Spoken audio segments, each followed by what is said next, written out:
নির্বাচনী প্রচারণার খবর জানবো। নারায়ণগঞ্জ থেকে যুক্ত হচ্ছেন সহকর্মী আহসান সাদিক। সাদিক, কেমন দেখছেন প্রচারণা?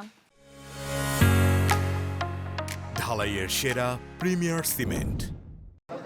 মিলা, আমি আছি এই মুহূর্তে নারায়ণগঞ্জ 4 আসনে এবং এখানে কিন্তু 11 দল জোট মনোনীত প্রার্থী আব্দুল আলামিন তিনি একটি গণমিছিল বের করবেন। তিনি হচ্ছেন শাপলা কলি প্রতীক নিয়ে। সকাল থেকে কিন্তু আসলে যে সকল নেতৃবৃন্দ এবং সমর্থকরা রয়েছেন তারা কিন্তু আসলে জড়ো হতে শুরু করছে। একটু সংযুক্তি হতে চাই, জানাবেন কেমন কোন বিষয়টিকে আসলে মূলত প্রাধান্য দিচ্ছে? আমরা আমাদের গণসংযোগ এবং আমাদের যে ক্যাম্পেইন, এটার নাম দিয়েছি পরিবর্তনের যাত্রা। কারণ আপনারা জানেন নারায়ণগঞ্জ 4 বেসিক্যালি হচ্ছে সন্ত্রাস নির্ভর এবং একটা অবহেলিত জনপদ। আমরা এই দুইটা জায়গা থেকে পরিবর্তন করতে চাই।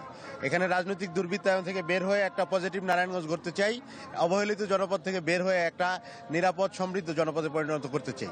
এটা আমাদের মূল মোটো, পরিবর্তনের যাত্রা নামে আমরা এই গণমিছিল করছি। এর বাইরে আমরা তো আমাদের ইশতেহারে বলেছি যে আমরা কি করব। তো জনগণের ভালো সাড়া আমরা পাচ্ছি আলহামদুলিল্লাহ। আপনারা জানেন যে 11 দলীয় জোট, জামাত এনসিপি সহ 11 দলীয় জোট আমাকে সমর্থন করেছে নারায়ণগঞ্জ 4 আসনে। তো আমরা খুব ভালো সাড়া পাচ্ছি, ইনশাল্লাহ বিজয় নিয়ে ঘরে ফিরব। ধন্যবাদ।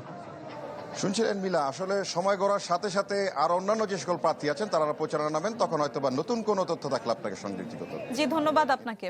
নারায়ণগঞ্জ থেকে সহকর্মী আহসান সাদিক আমাদের সাথে যুক্ত হয়েছিলেন।